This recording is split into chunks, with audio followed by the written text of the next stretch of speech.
P P H I کی ماہانہ کارکردگی کے حوالے سے ایک اجلاس سہیل الرحمان ہال خوزدار میں منعقد ہوا ہے۔ اجلاس میں ایم پی خوزدار میر یونس عزیز ظہری، ڈپٹی کمشنر خوزدار میجر ریٹائرڈ محمد الیاس قبزئی، ایس ایس پی خوزدار نے خصوصی طور پر شرکت کی۔ ڈسٹرکٹ سپورٹ مینیجر حاجی خان نے ماہانہ کارکردگی رپورٹ پیش کی اور کہا کہ اس وقت 45 بیسک ہیلتھ یونٹ ضلع بھر میں فعال ہیں۔ District health officer doctor Bashir Ahmed Bangulzai نے کہا کہ ہم نے محکمہ صحت کی جانب سے 52 کے قریب میڈیکل کیمپ لگائے ہیں اور 11,000 مریضوں کا چیک اپ کر کے ادویات دی ہیں۔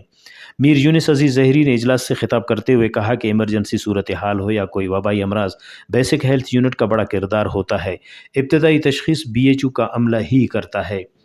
ایم پی اے میر یونس عزیز ظہری نے کہا کہ شہری آبادی سے دور لوگوں کے مسیحا آپ اور وہاں کے لوگ دکھ درد میں آپ ہی کو دیکھتے ہیں، لہٰذا ضلع کے غریب لوگوں کو جتنا فائدہ آپ دے سکتے ہو کوئی اور نہیں دے سکتا۔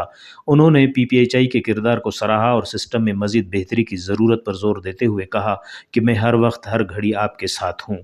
اجلاس میں مانیٹرنگ آفیسر ناصر احمد، سعید احمد، محکمہ صحت کے ڈاکٹر اور پیرامیڈیکل اسٹاف نے بڑی تعداد میں شرکت کی۔